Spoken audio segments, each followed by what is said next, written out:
오 주 하나님, 우리에게 은혜를 주사 마음을 다하여 당신을 갈망하게 하옵소서.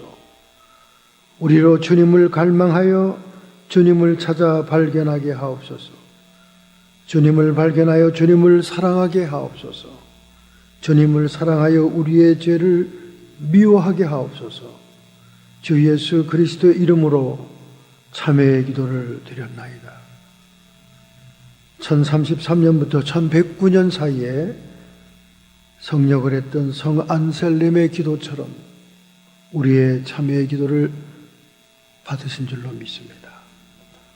오늘 여러분과 저의 모든 죄악이 성부와 성자와 성령의 이름으로 사해졌음을 선언합니다. 아멘.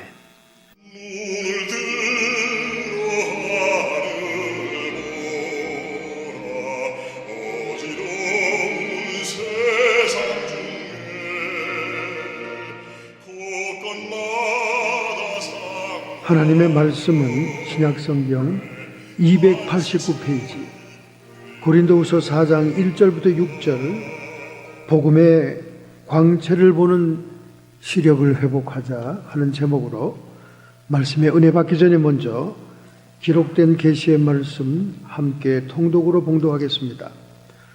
이러므로 우리가 이 직분을 받아 긍휼하심을 입은 대로 낙심하지 아니하고 이에 숨은 부끄러움의 일을 버리고 계율 가운데 행하지 아니하며 하나님의 말씀을 혼잡게 아니하고 오직 진리를 나타내므로 하나님 앞에서 각 사람의 양심에 대하여 스스로 천거하노라. 만일 우리 복음이 가리웠으면 망하는 자들에게 가리운 것이라. 그 중에 이 세상의 신이 믿지 않는 자들의 마음을 혼미케 하여 그리스도의 영광의 복음의 광채가 비치지 못하게 함이니 그리스도는 하나님의 형상이니라. 우리가 우리를 전파하는 것이 아니라 오직 그리스도 예수의 주되신 것과 너희 또 예수를 위하여 우리가 너희의 종된 것을 전파함이라. 어두운 데서 빛이 비치라 하시던 그 하나님께서 예수 그리스도의 얼굴에 있는 하나님의 영광을 아는 빛을 우리의 마음에 비치셨느니라. 아멘.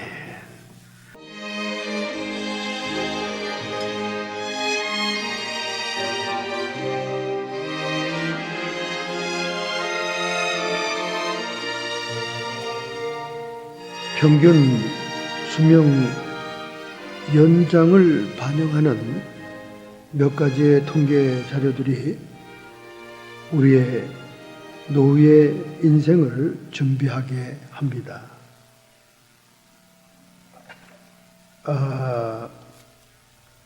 특별조사에 의하면 현재 미국의 100세 이상의 고령자는 총 5만 1,000명이라고 조사가 됐습니다. 그런데 이 인원이 2030년이 되면 100세 이상의 고령 인구가 총 32만 4천 명이 된다는 것입니다. 이것은 1990년도에 비해서 1000%가 상승된 수치라고 조사가 되었습니다. 특별히 100세 특별 생일 카드를 발간하는 홀마크 회사에서 2030년까지 매년 7만 장 이상의 카드를 판매할 계획을 세우고 있습니다.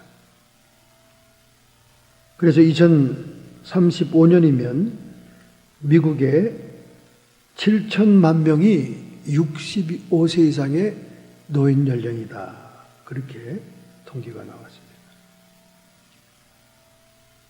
현재 미국의 금융자산의 모든 기관들이 80%의 금융자산이 50세 이상의 인구가 소유하고 있다.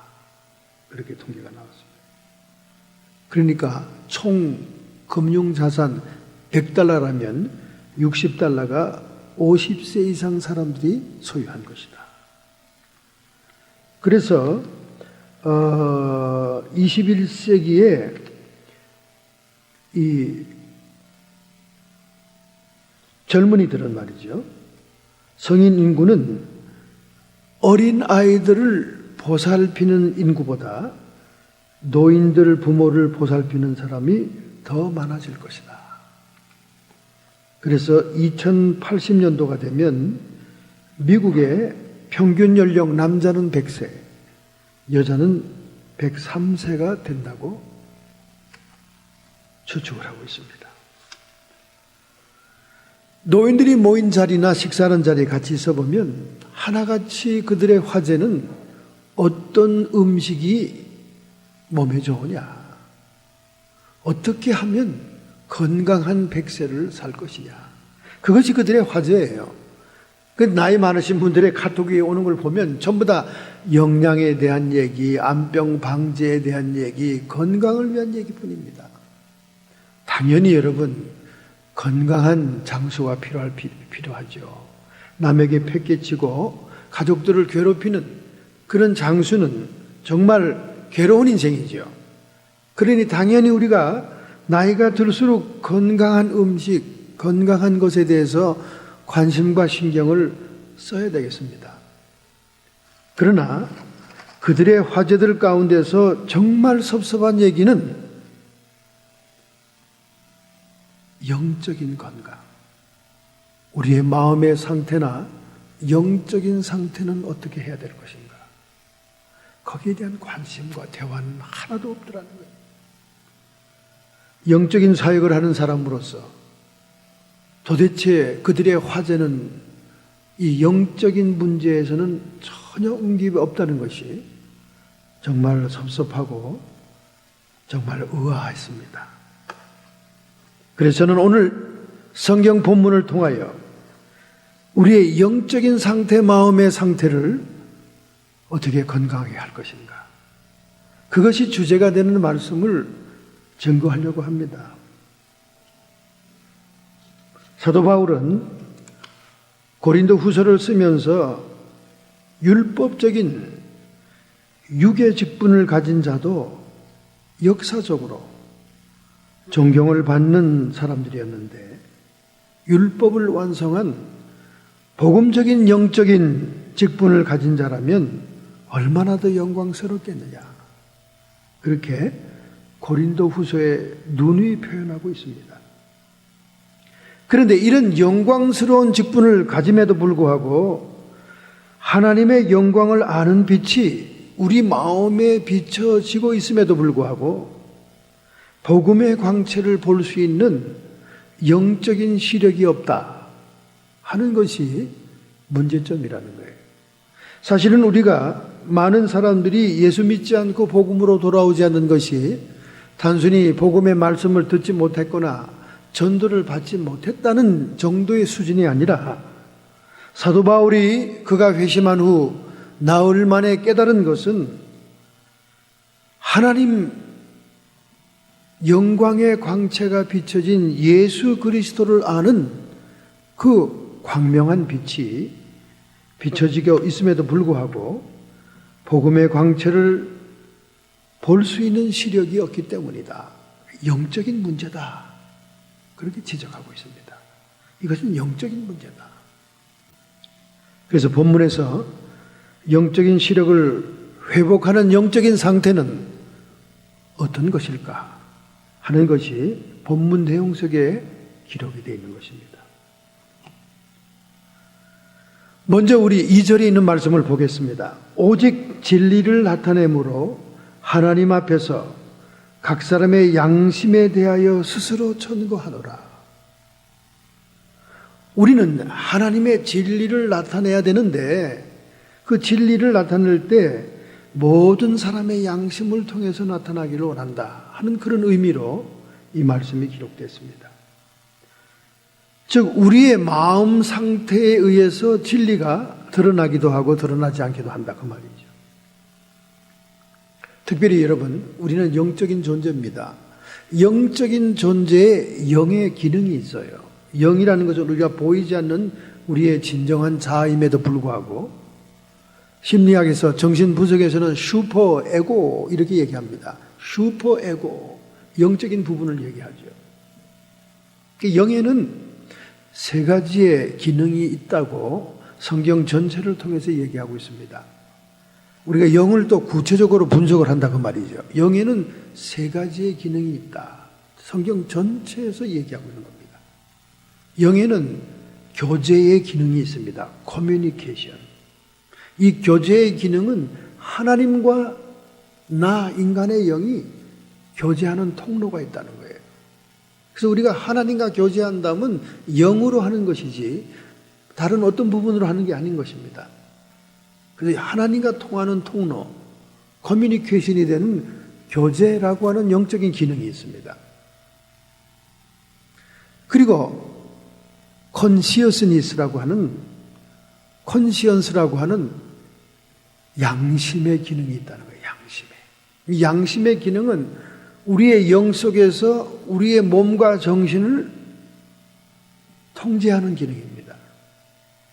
그러니까 인간의 정신과 육을 통제하는 기능이 영에 있는데 그것은 양심이다 그 말이에요. 양심. 그러니까 양심은 타락할 수도 있고 원죄 상태에서 화인 맞은 양심처럼 작동하지 않을 수도 있습니다. 양심은 갈고 닦고 보혈로 속죄한 바는의 정도에 따라서 씻겨진 정도에 따라서 양심의 순수한 정도가 달라진다는 거죠. 그래서 우리 여러분이 양심을 손으로 만지진 못하지만 양심이 있는 건 다 알잖아요. 그죠? 여러분 마음속에 반짝반짝한 양심이 있죠. 임마누엘 칸트가 얘기했듯이 하늘에는 반짝이는 빛나는 별이 있고 인간의 마음속에는 양심이 있다. 근데 이 양심이라는 것이 마비가 됩니다. 여러분과 제가 양심의 소리와 호소를 무시하고 멸시하면 양심이 반짝거리다가 빛을 잃어버려요. 더 이상 작동하지 않습니다. 양심이 계속 말하고 있음에도 계속 폭력적이고 살인적이고 아주 흉악한 죄를 계속 범한다면 그 양심은 화인 맞은 양심이 되는 거예요. 화인 맞았다는 건 뭡니까? 불로 지졌다는 거예요. 불로 지지면 양심이 더 이상 작동하지 않고 죽은 상태, 굳어진 상태를 얘기하는 거죠. 양심의 털이 난 상태죠. 양심의 털이 났다. 그 영에는 양심이라는 기능이 있어요. 그 다음에 또 영에는 직관이라는 기능이 있습니다. 직관. 커뮤니케이션이라고 하는 교제라는 기능이 하나님과 통하는 기능이라면 직관이라는 것은 내 영이 내 모든 정신과 내 육체를 통해서 직접적으로 교통하는 부분을 얘기하는 거예요.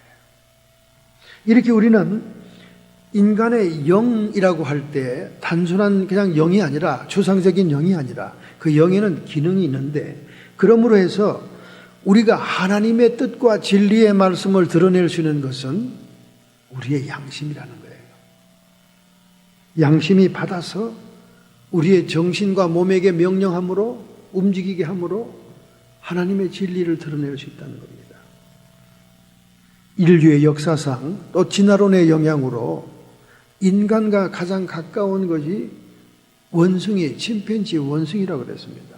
사실상 DNA 게놈 지도가 발견된 이후에 원숭이의 게놈 지도와 인간의 DNA가 거의 비슷합니다. 끄트머리 숫자만 좀 틀리고 거의 비슷해요. 정말 비슷한 정도가 확인됐습니다. 그러나 근본적인 것을 발견했는데 그것은 침팬지를 연구한 그 과학자들에 의해서 발견이 된 겁니다. 침팬지는 사람에게 있는 기능이 없어요. 즉 무슨 얘기냐? 어떤 진리나 어떤 특별한 가치를 위해서 자기를 부정하거나 희생하는 것이 없습니다. 그런데 영적인 인간은 지구한 가치와 지구한 진리를 위해서 자기를 부정하거나 희생하는 기능이 있다는 거예요. 그게 영이 있다는 증거입니다.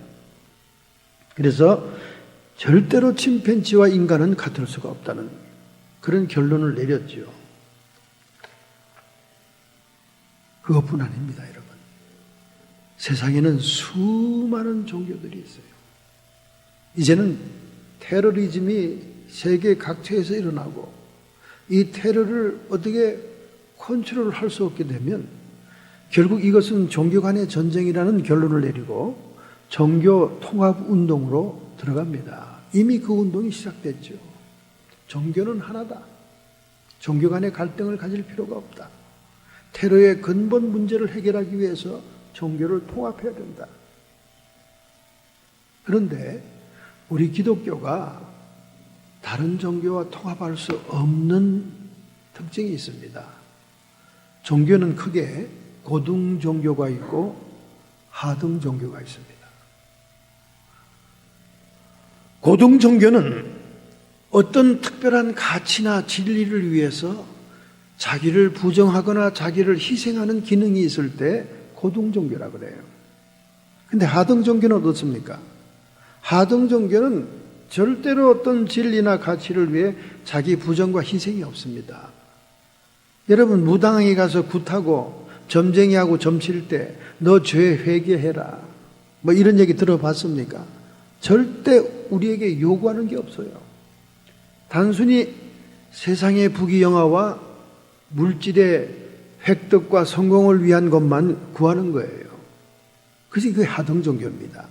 하등 종교는 자기의 욕망과 욕구를 추구하고 달성하는 기능밖에 없지 자기를 부정하거나 희생해서 진리에게 자기를 헌신하는 것이 없다고 말이죠. 그건 종교가 하나가 될 수가 없는 것입니다. 그러나 지금 미국의 메이저 신학대학은 전부 다 이미 종교가 통합이 됐어요. 감리교, 장로교 할 거 없이. 정말 미안한 얘기지만 신학대학의 채플 시간에는요, 이 주보라고 나눠주는 이 종이에 가운데 신이 야훼가 아닙니다. 소피아가 신입니다. 종교 통합을 이룬 신의 이름은 소피아, 지혜의 신이에요. 그리고 이 돌아가는 이 원마다 세계의 모든 종교의 마크, 심볼이 다 들어 있습니다. 그리고 그 심볼 밑에는 그들의 가장 핵심적인 주문이 기록되어 있어요. 우리 기독교는 주기도문이 기록되어 있고 다른 종교는 수리수리 마수리 뭐 이런 것들이 다 기록되어 있어요. 뭐 다른 종교의 주문이 있든 말든 그게 무슨 상관이 있습니까? 그런데 종교 통합을 추구하는 메이저 신학대학에서는 채플 예배 시간에 주보를 나눠주고 그 모든 각 종교를 시계 방향으로 돌아가면서 주문을 다 외우게 합니다. 다 읽게 합니다. 다 읽게. 한국에서 유학 온 목사님들이나 이곳에서 학일 공부를 하는 목사님들은 다 자리에서 일어납니다. 그리고는 예배를 거부하고 밖으로 나오죠. 어떻게 이방 종교의 주문을 외웁니까? 주문을 외울 수가 없죠. 그럼 그들은 아주 의아한 눈으로 촌스러운 한국 목사들을 쳐다봅니다. 참, 저렇게 촌스럽게 짝이 없구만. 미개한 것들이라고. 문화에 대한 이해가 없어서 저렇게 종교 통합에 대한 인식이 부족하고 포용력이 없다는 거예요. 그래서 지금 한국 목사님들이 종교 통합을 반대하는 액션을 취하면 아이고 촌뜨기들 빨리 좀 마음을 열어. 세상은 그런 게 아니야. 다 융합하는 거야. 이게 지금 테러리즘을 대항하는 신세계 질서의 대책입니다. 이미 메이저 신학대학은 다 넘어갔어요. 예수의 유일성을 주장하고 체불을 거부하면 그냥 촌뜨기로 여깁니다. 촌뜨기로. 아유, 저런 촌뜨기들 저거. 아직도 옛날 우리 선교사들이 전한 그 폐쇄적인 종교를 그냥 지지하고 있구만. 시대가 변했어. 모든 문화마다 하나님은 그리스도를 세워 나왔는데 그것이 공자요, 그것이 석가요, 그것이 마호메시요, 다 그리스도가 있는 거야. 그러니까 예수는 퍼스널 네임 이름일 뿐이지. 그러나 여러분, 우리 진정한 기독교는 진리를 위해서 자기 부정과 희생이 있어야 되는 겁니다. 그래서 여러분과 저의 영적인 기능 중에 하나인 양심이 진리를 드러내는 밝은 빛을 내려면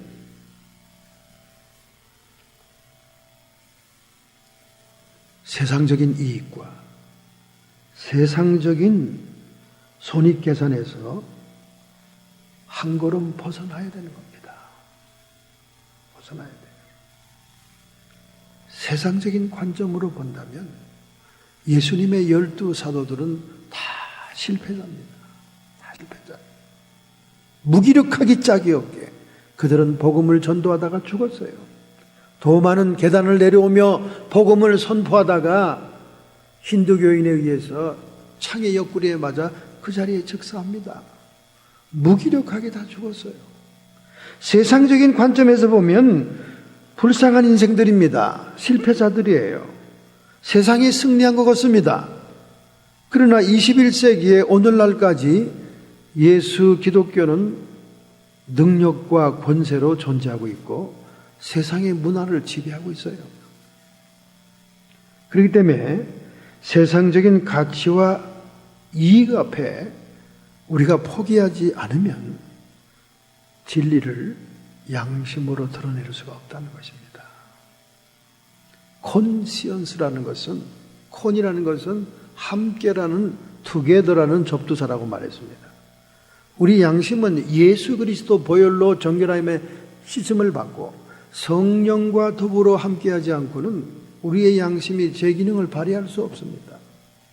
원죄 속성 그대로 산다면 양심은 죽은 상태에 있게 되는 거예요. 그래서 우리는 예수 그리스도의 제자들처럼 세상적인 가치와 이익 앞에 자기 부정을 하고 자기 희생을 해야 됩니다. 이것이 십자가예요, 여러분. 십자가. 혹자들이 그렇게 말해요. 아니, 목사님은 맨날 십자가입니까? 이젠 좀 부활의 기쁨과 영광을 강조하세요. 십자가의 그 문을 통과하지 않고는 부활의 영광도 승리도 없는 거예요. 십자가의 흔적이 먼저 있어야 되는 겁니다. 진리를 위해 자기를 포기하고 자기를 부정하고 희생이 없이 어떻게 하나님의 영광 속에 이르냐 그 말이죠. 고린도전서 1장 18절에 말씀합니다.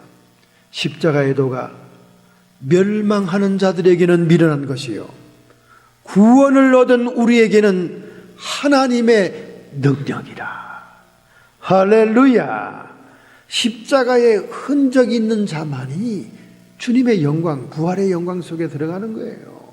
근데 십자가는 옆으로 제껴놓고 영광만 따먹자는 거야.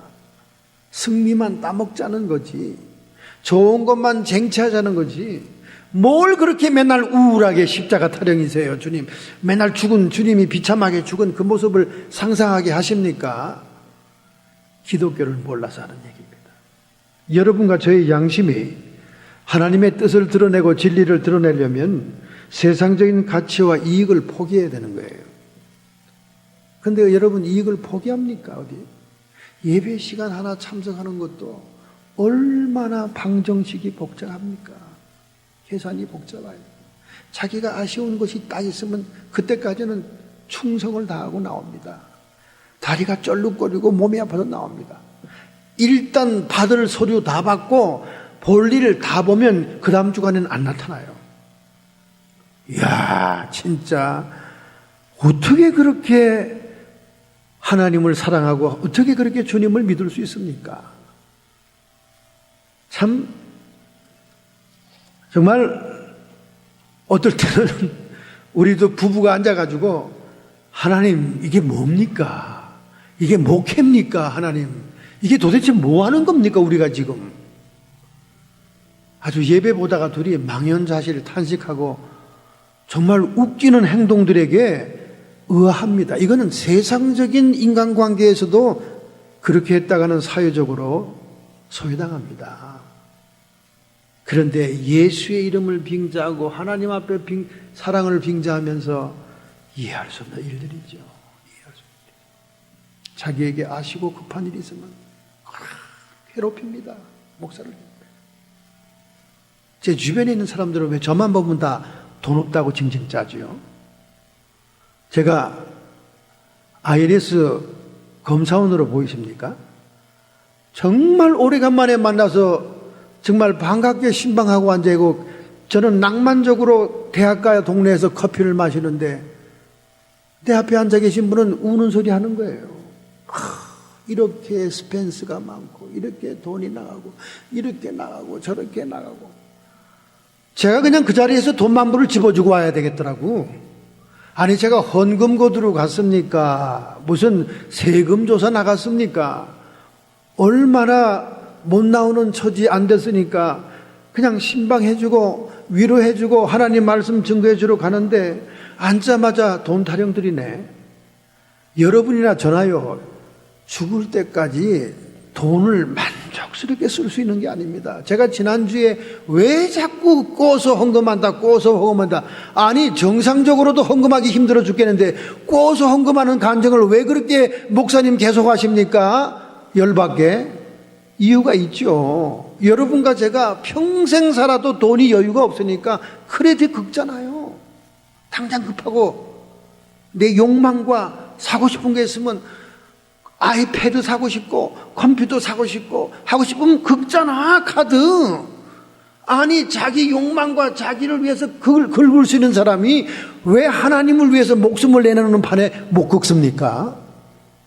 그러니까 제가 정상적인 헌금을 얘기하는 게 아니라 긁는 헌금을 얘기할 수밖에 없는 거. 왜? 저만 보면 다 죽는 소리 하니까.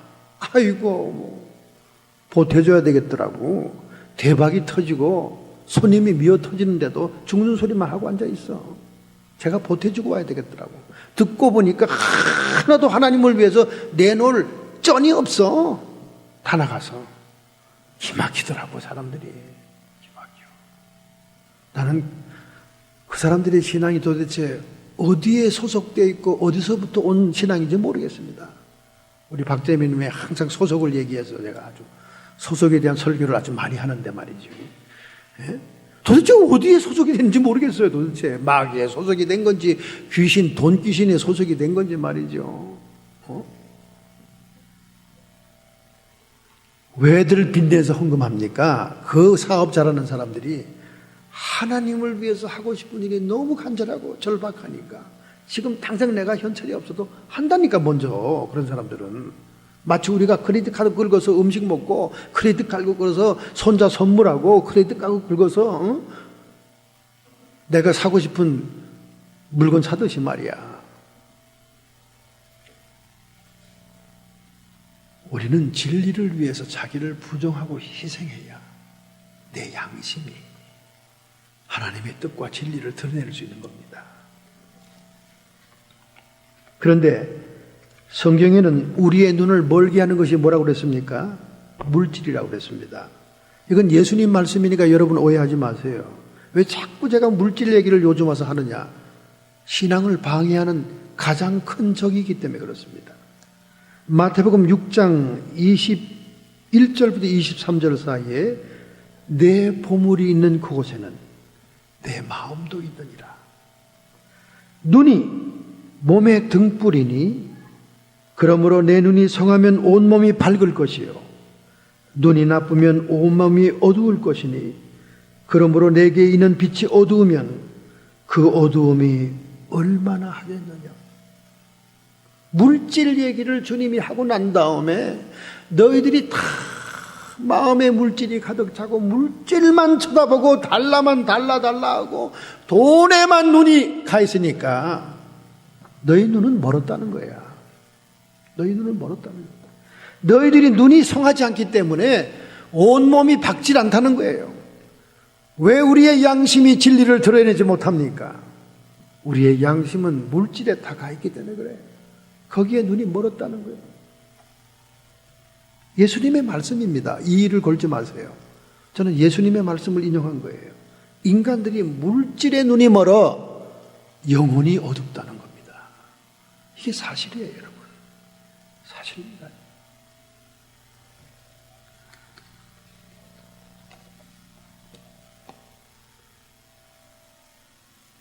미국 건국 초기에 영국의 존 웨슬리와 윌드 목사님이 부흥 강사로 미국 대륙에 건너와서 부흥 집회를 많이 열었습니다. 그 당시에는 이 마이크 시스템이 없었어요. 예수님처럼 말이죠. 그래서 이 들녘에서 부흥회를 합니다. 들판에서 목소리가 잘 전달되는 곳에 톤이 커야죠. 설교를 합니다. 근데 2만 명씩 모였어요, 보통. 정말 미국에 대각성과 부흥이 일어납니다. 그때 그 미국 건국의 조상들이 있잖아요. 신앙의 인물들이 있는데 그 중에 지성인이면서도 권력자였던 벤자민 프랭클린, 여러분 지붕에서 연을 날리다가 전기를 발견했다는 그 프랭클린 말이죠. 이 벤자민 프랭클린이라는 사람이 있어요. 이분은 명목상은 기독교인입니다. 그런데 이 윗필드라는 부흥 강사가 이 지성의 권력자 벤자민 프랭클린을 위해서 엄청나게 중보기도를 합니다. 하나님의 사람으로 진리를 드러내는 바른 사람으로 서기를 기도해 주죠. 이 사람은 결코 회심을 못합니다. 어느 날까지도 그냥 기독교인이라고 이렇게 얘기는 하는데 결코 하나님 앞에 바로 선 사람이 아니었어요. 그는 프랑스의 외교 구락부에 이렇게 외교차 나가면요, 이 프랑스는 그 당시에도 타락한 나라입니다. 지금도 세계에서 가장 이성적이고 이지적인 것으로 기독교를 배격하고 이렇게 신앙이 얕은 국가가 프랑스거든요. 근데 그 당시 얼마나 귀족 사회가 타락했는지 몰라요. 그럼 이 벤자민 프랑클린은 그 외교 구락부에 가서 아주 방탕하게 진탕하게 놀다 옵니다. 입에 담을 수도 없는 그런 그 여사가 있습니다. 그런 그 행동들을 하고 오죠. 그런 얘기를 아는 이 휘필드는 그를 위해서 중보기도 하고 그를 회심하기 위해서 기도하지만은 결코 그는 바른 신앙으로 돌아오지 못합니다. 당대에 가장 능력 있게 복음을 증거하던 휘필드의 그 우렁찬 복음의 능력과 중보기도에도 변화되지 않아요. 왜 그렇습니까? 방종과 방탕에 눈이 멀어 있기 때문에 그래요. 복음의 광채가 그 마음에 비치지 못하는 회방하는 것이 있었다는 것입니다. 오늘날도 마찬가지예요, 여러분. 정말로 십자가의 흔적이 없이는 진정한 복음의 광채가 비춰지지 못합니다. 최근에 14년 동안 미국 내 테러의 80%는 외로운 늑대들의 소행이었다 하는 미국 비밀 경호 SS의 발표가 있었습니다. 미국 정부 청사나 미국의 공직자들을 테러한 테러 45건 중에 말이죠. 43건 중에 35건이 한 명의 범인이었다는 거예요. 현지에 있는 외로운 늑대였다는 것입니다. 2명 이상 관련된 범죄는 3건이었고 3명 이상 관련된 범죄 5건 정도였다는 겁니다. 이런 외로운 늑대들이 범죄를 범하기 전에는 징조가 있었대요. 1년 전부터 분명하지 않은 대상들에게 원망과 불만을 드러내고 난폭한 언행을 하기 시작한답니다. 그러다가 자기의 직장을 결근한다는 거예요. 결근한답니다. 그리고 사회활동이 변화가 나타나기 시작한다는 겁니다. 세 번째는 이 외로운 늑대들의 특징 가운데 하나가 뭐냐면 몇 달 동안 잠적한다는 거예요. 종족을 감추고 대인관계에 큰 문제가 생기게 된다는 거예요. 이렇기 때문에 주변에 있는 사람들이 그들의 그 행동 변화와 사회의 변화에 대해서 비밀 경호국에 보고를 해줄 필요가 있다. 이 도움을 요청하는 그런 보고와 발표를 했어요. 이 외로운 늑대들의 소행, 양심이 마비되고 쇠퇴된 사람들이 이 테러에 가담을 했다는 것입니다. 여러분, 오늘 여러분과 제가 복음의 광채의 시력을 회복하기 위해서 우리는 우리의 양심으로 진리를 드러낼 수 있도록 세상적인 가치와 이익에 연연하지 말고 하나님의 의와 하나님의 가치를 위해서 자기를 부정하고 포기할 수 있는 십자가의 흔적과 체험이 있어야 된다는 거예요. 이런 노력이 없이는 진실된 신앙인이 될 수가 없다는 것입니다. 우리의 양심이 하나님의 진리를 드러낼 수 없다는 거예요. 복음의 광채가 비치고 하나님 영광 중에 있는 그리스도의 형상과 영광의 광채를 드러낼 수 없다는 것입니다. 오늘 여러분과 저의 양심은 그 순수한 결벽도가 얼마나 되는지를 점검해 볼 필요가 있는 거예요. 어떻게 점검이 되느냐? 정말 내가 진리를 위해서 나를 부정할 수 있나? 정말 하나님의 뜻을 위해서 자기 희생을 할 수 있나? 그것을 보면 이 양심의 순수도를 알 수가 있다.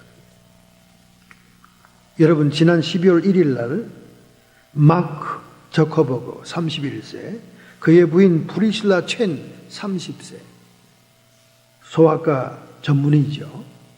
이 부부는 자기 딸 맥스의 출생을 기념하면서 자기들의 주식 99%를 사회에 환원하겠다고 발표합니다. 그 액수가 무려 450억 달러예요.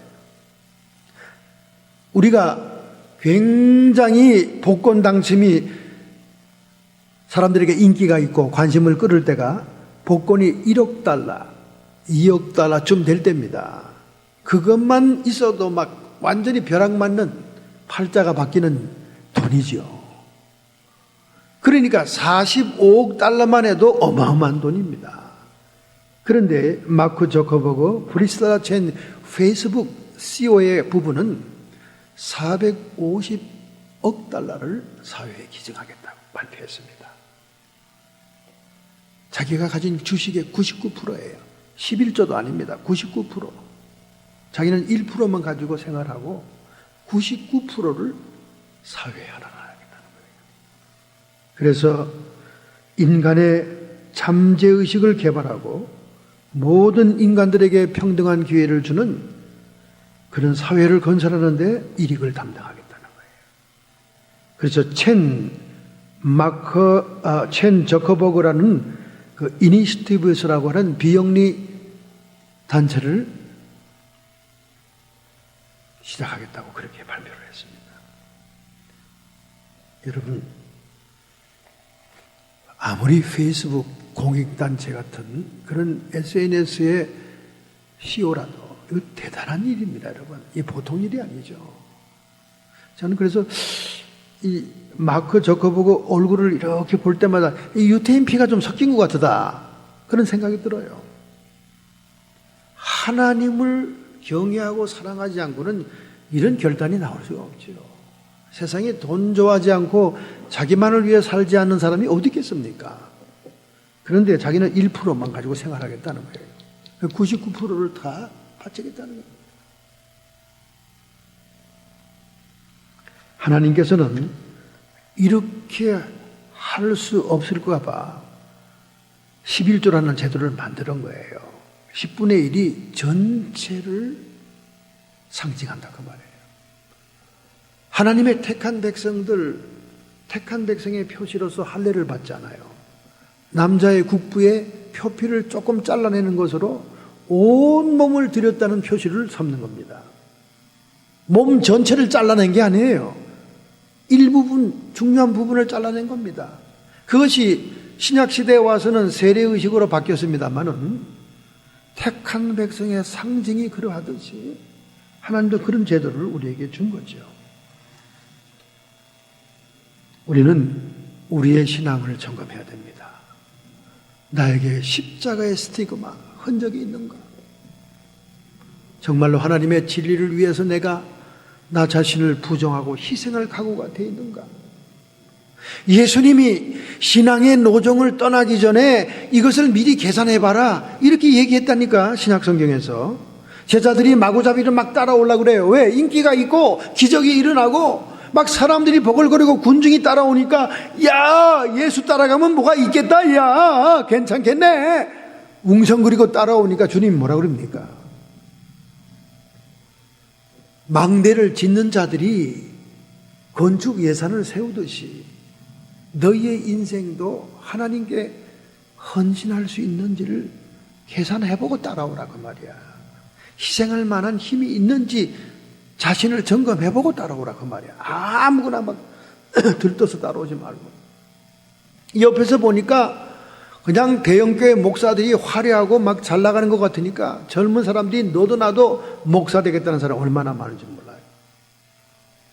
여러분, 사명자는 명예를 앞세우고 물질을 앞세워서 거기에 무슨 기득권을 이익을 얻겠다고 신분 세탁하려고 할 생각하면 그건 사명자가 아니에요.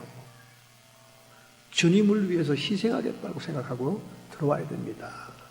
요즘 그 뜨내기들이 얼마나 많은지 몰라. 주변에 죄다 사명자래, 죄다 자기가 목사감이래, 죄다 자기가 사목감이래. 잘 나가는 그런 사역자들을 대우받고 존경받는 것만 쳐다보고 그게 부러워가지고 신분 세탁 겸 그냥 하고자 하는 자들이 얼마나 많은지 몰라요. 여러분, 그게 사명자가 아닙니다. 여러분, 사명자가 아닙니다. 신학교를 들어가기도 전에 사례비부터 계산하고 신학교를 졸업하기도 전에 수입이 얼마 될 것을 계산하는 인간들이 무슨 사명자입니까? 여러분, 생각해 보세요. 저는 이 교회 목사님도 이 전근 가는 이 문제에 있어서 교인들과의 사례비의 문제가 있었다는 걸 제가 약간 힌트를 받았습니다. 물론 힘들죠. 목사님 한 분에게 연봉 12만 불에다가 부목사에게 8만 불 이상 주니까 교인들이 헌금하기 힘들죠. 왜냐하면 교회 지은 지 몇 년 됩니까? 이 화려한 거대한 성전 페이먼트가 대단하거든요. 교단에서 반을 내주지만 그 반 나머지 페이먼트도 엄청납니다. 그러니까 미국 교인들이 상당히 재정적으로 어려웠습니다. 그래서 저도 막 전기를 절약해주고 막 그래서 지금은 이제 전기가 괜찮은 게 태양 전지를 쓰니까 별로 신경을 안 쓰는데 예전에는 막 전기를 막 어떻게 할 줄 몰라 했어요. 아끼려고. 왜냐하면 전기료가 많이 나가잖아요. 사명자는 돈이 앞서서는 안 되는 거예요. 자기가 희생해야지. 하나님의 사역과 영광과 진리를 위해서. 자기 부정과 희생이 필요합니다. 두 번째 4절이지요. 그 중에 이 세상 신이 믿지 아니하는 자들의 마음을 혼미케 하며. 우리의 마음 상태가 온전지 못할 때 그것을 발판 삼아서 열려진 문과 원천적인 발판에 혼미케 하는 세상신이 들어온다. 그렇게 말하고 있습니다. 결국 그 혼미케 하는 세상신이 복음의 광채를 차단한다는 거예요. 얼마나 무서운 일인지 모릅니다. 예수님이 아무리 좋은 말씀을 증거해도 당시의 종교 지도자들은 예수님의 참된 뜻을 깨닫지 못하고 계속 주님을 모함합니다. 그때 요한복음 9장 39절부터 41절에 주님이 말씀하죠. 예수께서 가라사대 내가 심판하러 이 세상에 왔노니 보지 못하는 자는 보게 하고 보는 자는 소경되게 하기 위해서 왔느니라. 그러니까 바리새인 중에 이 말이 무슨 말인가 하고 그럼 우리도 소경인가? 이렇게 쭝얼거리니까 예수께서 가라사대 너희가 소경이 되었다면 죄가 없으려니와 본다고 하니 너희에게 죄가 그저 있느니라. 자기들이 영적인 소경이기 때문에 주님의 진리의 말씀을 실천도 깨닫지도 못한다고 겸비한다면 죄가 없겠는데 다 알고 다 본다고 하니까 죄가 그대로 있다고 말입니다.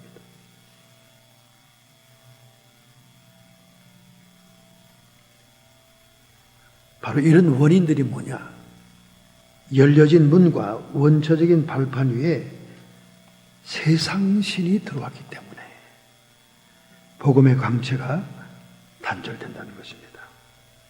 그래서 마태복음 12장 28절 29절에 예수님께서 말씀합니다. 그러나 내가 하나님의 성령을 힘입어 귀신을 쫓아내는 것이면 하나님의 나라가 너희에게 임하였느니라. 마치 적군을 쫓아내면 적국이 정봉되는 것처럼 귀신이 점령한 자리를 쫓아내면 하나님 나라가 그 자리에 임하게 된다 그 말입니다. 그러나 사람이 먼저 강한 자를 결박하지 않고야 어떻게 강한 자의 집에 들어가 그 세간을 늑탈할 수 있겠느냐? 결박한 후에야 그 집을 늑탈하리라. 강한 자가 딱 지키고 있으면 그 강한 자를 결박해야만, 묶어야만 그 강한 자가 소유하고 있는 세간을 뺏어올 수 있다 그 말이에요. 무슨 말입니까? 강한 자, 세상 신들이 복음의 광채가 비치지 못하게 해서 불신자의 영혼들을 가지고 있을 때 그 불신자의 영혼들을 건져오기 위해서는 먼저 강한 자를 결박해야 된다 그 말이에요. 세상신, 귀신, 마귀를 대적해야 된다 그 말입니다. 그러기 위해서는 그 열려진 문과 원천적인 발판을 제거해야 된다. 그래서 이런 얘기가 있습니다. 에베소서 4장 26절 27절 분을 내어도 죄를 짓지 말며. 분내는 그 자체는 죄가 안 될 수도 있습니다. 의분도 있으니까. 근데 이 분을 품고 하룻밤을 넘기거나 계속 품으면 죄가 될 수 있죠. 그러니까 분을 품어도 죄를 짓지 말며. 이 전 성경에는 하루 해가 넘어가기 전에 서로 용서하고 화해해라 그런 말이 나옵니다. 해가 지도록 분을 품지 말아라. 그러니까 이 분을 가지고 밤에 잠을 자지 말라 그 말이에요. 그럼 죄가 된다 그 말이죠. 마귀로 틈타지 못하게 해라. 분을 품고 해결하지 않고 시간이 지나가면 그 분은 마귀가 틈타는 문이 되고 마귀의 발판이 된다 그 말입니다. 이런 한 예를 얘기하고 있는 거예요. 이것을 히브리서 성경에서는 쓴 뿌리다, 쓴 물이다. 이런 분과 이런 원한과 이 미움의 관계가 세대를 걸쳐 내려오는 것이 쓴 뿌리입니다. 쓴 뿌리에서 쓴 물이 나옵니다. 즉 개인적으로 말하면 내적인 상처에서 내적인 문제가 생긴다는 거예요. 그래서 우리가 발판을 치운다 하는 것은 내적인 치료를 얘기하는 거예요. 내적인 치료. 사람들에게 과거에 상처가 있거나 이런 분노가 자리 잡고 있으면 자기 자신과의 관계가 잘못 형성되고 다른 사람과의 관계도 잘못되고 하나님과의 관계도 잘못 형성이 됩니다. 심지어 목회자들도 그런 내적인 치유와 상처가 해결되지 않으면 목회 사역에 문제가 있게 되죠. 바로 이런 내적 치유는 우리 앞에 있는 가시덤불과 엉겅퀴를 제거하는 작업이에요.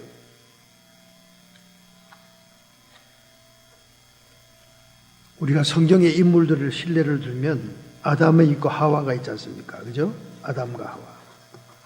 아담과 하와가 죄를 지음으로 인해서 그들에게 그 쓴뿌리가 잠자게 되고 쓴물이 나오게 되죠. 그것이 이쪽에 우리에게 원죄로 유전되어 내려오게 됩니다. 쓴뿌리는 히브리서 12장 15절에 너희는 돌아보아 하나님의 은혜에 이르지 못하는 자가 있는가 두려워하고, 하나님의 은혜에 이르지 못하는 이유가 내적인 문제가 있어서 그렇다는 거예요. 두려워하고 또 쓴뿌리가 나서 괴롭게 하고 많은 사람이 이로 말미암아 더러움을 입을까 두려워하라. 내적인 상처와 내적인 문제가 해결되지 않으면 그것이 쓴뿌리가 되고 그 쓴뿌리에서는 쓴물이 나온다 그 말이에요. 그러면 많은 자신도 괴롭히지만은 주변 사람도 또 하나님과의 관계도 원만하지 못하다는 거예요. 이런 신뢰가 성경에 나오죠. 아담은 주님과 동행했습니다. 피조물을 다스리는 권세를 받죠. 그러나 그가 아내의 말을 듣고 하나님의 말을 저버리죠. 그래서 그는 죄악 상태에서 상처를 갖게 됩니다. 이 아담이 상처를 치료하는 방법은 뭐냐? 감성보다 말씀을 앞서야 된다. 에로틱한 부부의 정과 그의 아내 이성을 사랑하는 그 감성보다는 하나님의 말씀과 명령이 앞서야 됐다고 말해요. 이게 치유의 방법입니다. 하나님 앞에서 죄를 지었을 때 숨지 말고 당당하게 말씀 앞에 나와 회개해야 된다. 그렇게 얘기하죠. 그리고 생명나무의 열매를 먹을 수 있는 자격을 하나님께 받아야 되고 원축복을 회복해야 된다. 이런 내적인 치료의 그 필요를 얘기하고 있습니다. 하와 역시 상처를 받죠. 간교함에 속지 말고 말씀에 서야 된다. 하와가 치료를 받아야 될 부분이야 그 말이죠. 그 다음에 선악과를 먹지 말았어야 되는 거죠. 그리고 하나님 앞에 핑계함을 변명함을 멈추고 솔직히 회개해야 된다. 그리고 남편을 리더하지 말고 순종하는 자가 돼야 되고 생명의 후손을 출생하고 생명과실을 먹을 자로 회복이 돼야 된다. 또 성경에 최초의 살인자 가인이 나오지 않습니까? 가인은 연락되는 동생의 제사 때문에 시기하여 동생을 죽이죠. 그 가인의 치유 방법은 뭐냐? 자신이 스스로 연락되는 제사를 드려라 그 말이야. 그리고 핑계를 대지 말고 회개해야 된다 그 말이죠. 자기 동생을 죽였다면 거짓말을 회개하고 자신의 혈기와 분노를 멈춰야 되고 형제를 죽인 것에 대해서 회개해야 된다. 하나님께서는 그럼에도 불구하고 그에게 생명의 표를 주었고 에녹과 같은 경건한 자손을 낳게 합니다. 자,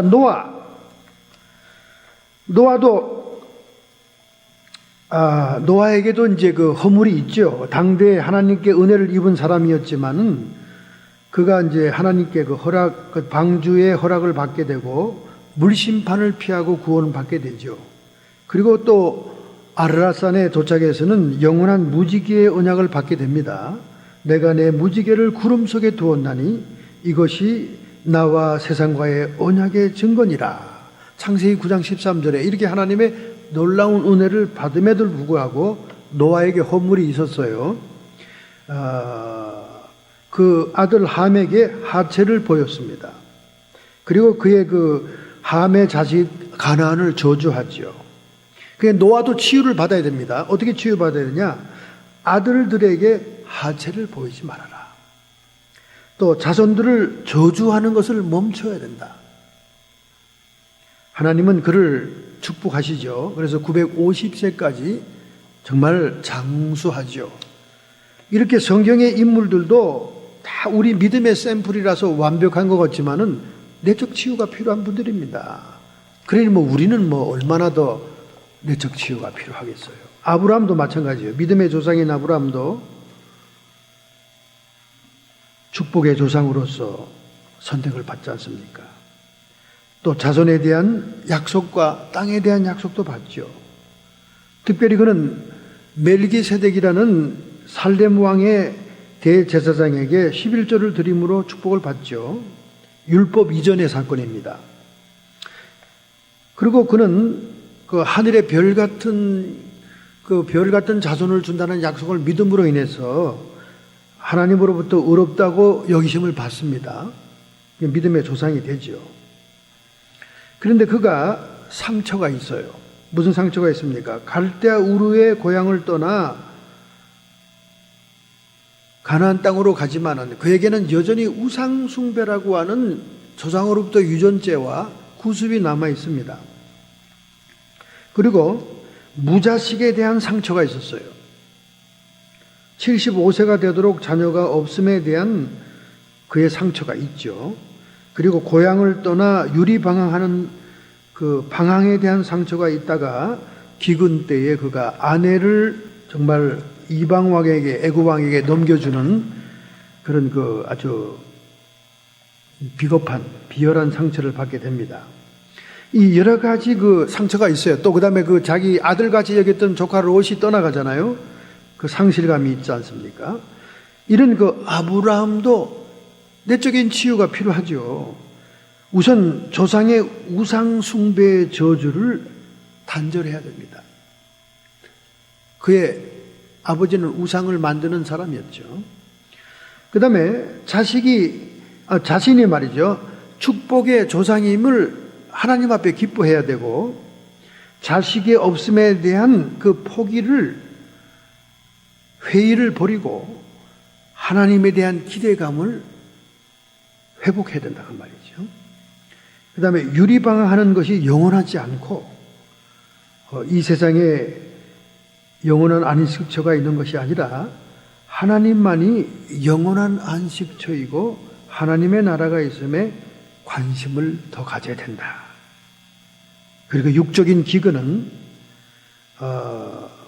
하나님의 말씀을 의지 않고 자기의 그 방법과 자기의 어떤 그 대책을 의지한 것에 대한 회개가 필요하다. 이런 내적인 치유가 필요하죠.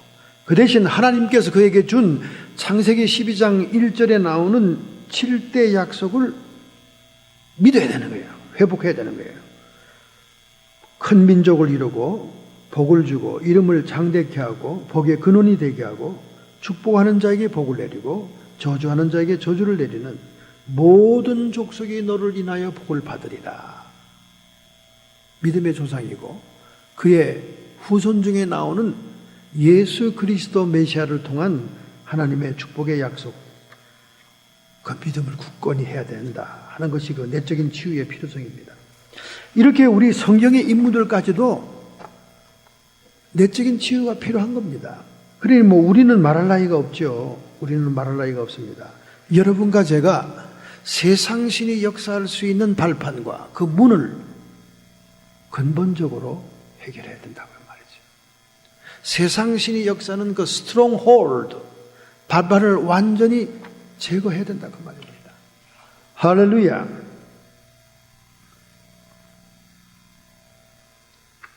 요한일서 3장 8절에 성경에 말씀합니다. 죄를 짓는 자는 마귀에게 속하나니 마귀는 처음부터 범죄함이니라. 여러분과 제가 죄를 짓고 있는 한 마귀에게 소속이 된 거예요. 소속 문제가 나옵니다. 마귀에게 소속이 되는 거예요. 여러분과 제가 죄를 ing 짓고 있다. 그럼 마귀의 소속이에요. 죄 짓고 있는 한은. 회개하고 돌이키고 회개의 열매를 맺었다. 그럼 하나님께 소속되는 거죠. 소속이 이렇게 왔다리 갔다리 하는 겁니다. 그런데 하나님이 아들이 나타나신 것은 마귀의 일을 멸하러 하심이니라. 예수 그리스도 메시아의 사역은 동전의 양면입니다. 한쪽은 인류를 구원하는 대속의 사역과 다른 쪽은 마귀의 일을 멸하는 대적의 사역입니다. 이 두 사역이 예수님의 사역 속에 함께 있는 거예요. 그래서 사도행전 10장 38절, 하나님이 나사렛 예수에게 성령과 능력을 기름 붓듯 하셨음에 저가 둘이 다니시며 착한 일을 행하시고, 착한 일을 행하셨다는 것은 구원 사역을 얘기하는 거죠. 병든 자를 치료가 약한 것을 강하게 하고 영혼을 구원하는 구원 사역, 착한 일을 행하시고 마귀에게 눌린 자를 고치셨으니 이는 하나님이 함께 하셨습니다. 예수 그리스도 메시아의 사역의 동전의 양면, 인류의 대속과 구원 사역과 마귀의 일을 멸하는 대적의 사역입니다. 대속과 대적의 사역, 두 양면을 우리가 병행해야 되는 거예요. 그러므로 오늘 여러분과 저는 복음의 광채가 찬란하게 우리에게 비춰들고 불신자의 영혼들에 있는 복음의 광채에 차단하기 위해서는 그들의 내면의 영적인 상처, 과거의 상처, 정신의 상처, 내적인 치유가 필요하고 그 치유를 통해서 마귀에게 열린 문과 원천적인 발판을 차단해야 된다고 말해요. 할렐루야! 차단해야 된단 말이에요. 그렇기 때문에 우리는 말이죠, 될 수 있는 대로 우리의 마음의 상태를 긍정적인 상태로 바꿔놔야 됩니다. 이 긍정의 신학이 신앙을 대체할 때는 문제가 돼요. 신앙을 신념으로 대체하는 것은 문제가 됩니다. 그리고 죄책감을 무마하는 것은 문제가 되는 거예요. 그러나 단순히 우리의 마음을 예수 그리스도와 하나님의 약속을 의지하는 긍정적인 상태를 둔다는 것은 너무나 중요한 겁니다. 너무나 중요한 거예요. 그래서 심리학에서는 메타코그니션이라고 그러죠. 우리의 생각을 점검한다.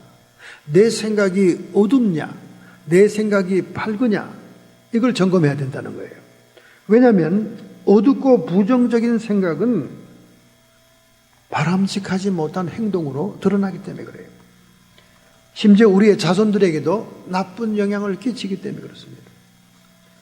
항상 우리의 마음 상태를 밝게 예수님의 복음의 광채 앞에 드러나도록 어두운 생각은 자꾸 차단해야 됩니다. 마르틴 루터가 그렇게 얘기했잖아요. 공중에 날아가는 새는 우리가 어떻게 할 수 없지만 내 머리에 둥지를 치는 새는 쫓을 수가 있다. 여러분, 하루 종일 여러분의 생각이 어떤 생각인지를 점검해야 됩니다. 그것이 메타코그니션, 심리학적인 용어예요. 너의 생각을 점검해봐라. 너의 생각이 어떤 생각인가를 점검해봐라. 여러분의 생각이 찬란한 복음 광채 앞에 서 있을 때 우리는 하나님의 진리와 영광을 드러낼 수가 있는 겁니다. 하루 종일 전쟁하는 사람들이 많아요. 그냥 남편하고 다퉜던 부부싸움했던 말을 곰씹으면서 슬로우 모션으로 하루 종일 생각하는 사람 많습니다. 정말 여자들을 이해할 수 없는 게 있어요, 저는요. 그래서 화성에서 온 사람, 금성에서 온 사람 그러잖아요, 부부관계를. 정말 이해 못하는 거예요. 왜 그렇게 슬로우 비도 온지 몰라요.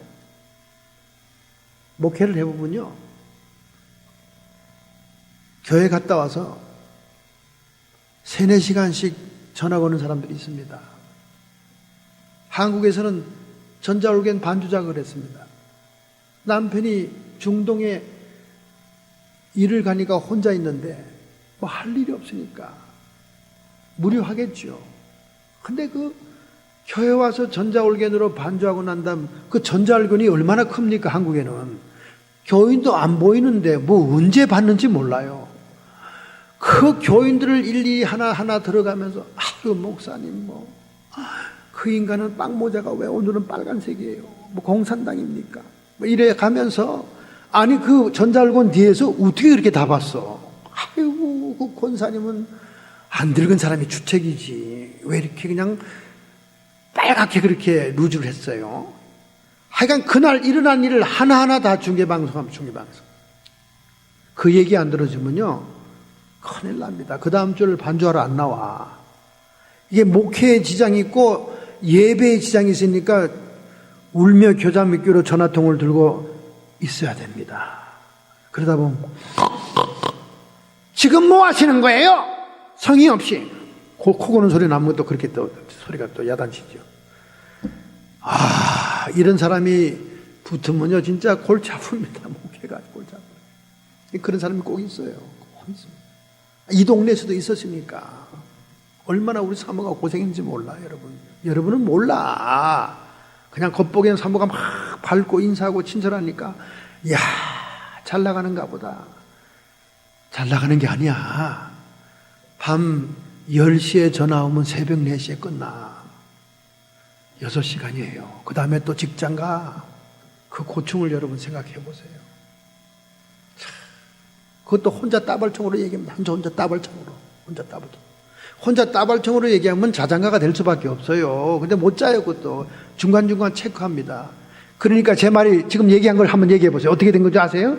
다 체크해도 얼마나 이 지능이 발달되어 있는지.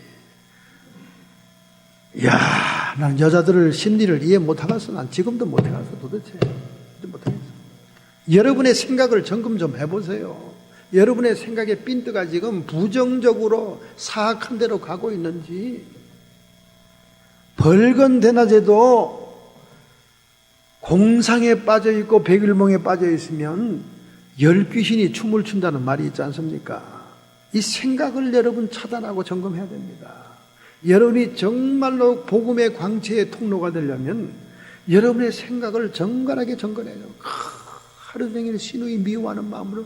시누이는 지금 콧노래 부르고 있어, 직장에서. 그리고 회식하고 즐거워, 인생이. 근데 그 시누이를 미워하면서 하루 종일 그냥 혼자 전쟁을 치러. 그 미움의 감정에 여러분 위벽에 이 산이 분비됩니다. 그 산은요 얼마나 무서운지 이 양철 쇳덩이도 녹입니다. 그럼 여러분의 위가 빵꾸 나요. 천공이 되고 위암이 됩니다. 미워하지 말고 그 생각하지도 말아요. 여러분에게 한마디 던진 그 사람은요 다리 뻗고 자고요 자기가 무슨 일을 한지도 몰라. 근데 여러분 그 한마디 들고 여러분은 1년 365일을 꽁하고 되새기고 또 되새기고 뭐 그렇게 좋은 진리의 말씀이라고 되새깁니까? 그것이 여러분의 위산을 분비시키는 겁니다. 이게 위암이 되는 거예요. 여러분 얼마나 무서운지 아십니까? 여러분의 생각과 마음의 상태를 점검한다는 것은 이 지구상에서 가장 중요한 문제예요. 왜 전쟁을 혼자 하고 있습니까? 하루 종일 전쟁하고 있어요. 하루 종일. 여러분의 생각을 차단하십시오. 귀신이 들락거리는 통로를 만들지 마세요. 마르틴 루터의 말을 기억하십시오. 공중에 날아가는 새는 내가 어떻게 할 수가 없지만은 내 머리에 둥지를 치는 새는 쫓아낼 수 있다. 여러분의 생각을 차단하고 어둡고 불쾌하고 증오의 생각들은 다 차단하고 끊어내세요. 여러분의 마음이 평강이 있고 평안해야 복음의 광채에 여러분의 영적인 시력이 회복되는 것입니다. 할렐루야. 오늘 이렇게 여러분이 영혼이 맑고 깨끗하게 정돈되고 청결되시기를 예수님의 이름으로 축원합니다. 결단하고 결심하는 마음으로 여러분의 가슴에 손을 얹기 바랍니다. 신구약 성경의 인물들까지도 내적인 치유와 마음의 상처를 치유할 수밖에 없는 존재들입니다. 하물며 오늘 세상 풍진에 묻어있고 세상 인간관계에 지쳐있고 수많은 사람과 접촉하는 우리들은 얼마나 많은 충격과 상처와 미움과 증오 속에 살 수가 있겠습니까? 오늘 여러분과 제가 성령 안에서 의와 평강과 희락을 이루지 못한다면 그것은 천국이 아니라 지옥입니다. 우리 하나님 앞에 여러분의 영혼과 마음의 상태를 점검하며 내놓겠습니다. 전능자의 손길이 우리와 함께 있습니다. 하나님 아버지, 오늘 이 시간 우리의 마음을 주님 앞에 내놓습니다. 우리의 양심이 진리를 나타낼 수 있도록 우리의 양심을 주님의 보혈로 씻습니다. 하나님의 성령과 함께 더불어 살기를 원합니다. 그리하여 우리가 평강을 잃지 않게 해 주시옵소서. 육신의 건강한 음식과 건강한 약과 보약이 중요하긴 하겠지만 보다 근본적인 영적인 건강이 우리 인생의 가장 중요한 것임을 깨달아서 오늘 나의 마음의 상태, 영적인 상태를 점검하고 평정하게 해 주옵소서. 세상 신이 열려진 문과 원초적인 발판을 통해 스트링 홀도 집을 지었습니다. 해가 지도록 분을 품는다면 그때부터 우리의 생각 속에 이 세상 신은 집을 지을 것입니다. 강한 자를 결박해야 세간을 늑탈할 수 있는 것처럼 복음의 광채를 맡고 있는 모든 세력들아, 이 시간 예수님의 이름 권세로 쫓김받고 떠나감으로 모든 육체의 질병으로부터도 정결함을 받을지어다. 하나님, 우리의 마음속에 평강을 주시옵소서. 우리의 생각 속에 어둡고 불쾌하고 부정적인 생각들을 차단하게 해 주시옵소서. 억울하고 분하고 상처 입은 모든 마음을 정돈하게 해 주옵소서. 예수님의 보혈만이, 복음의 능력만이, 하나님 나라의 권세만이 뜻이 하늘에서 이룬 것 같이 땅에서도 이루어지며 내 마음속에 이루어질 줄로 믿습니다. 성령 안에서 의와 평강과 희락으로 천국 생활을 이곳에서부터 살아가는 저희들 되게 하여 주시옵소서. 예수님의 이름으로 감사하며 축복하며 기도합니다. 아멘.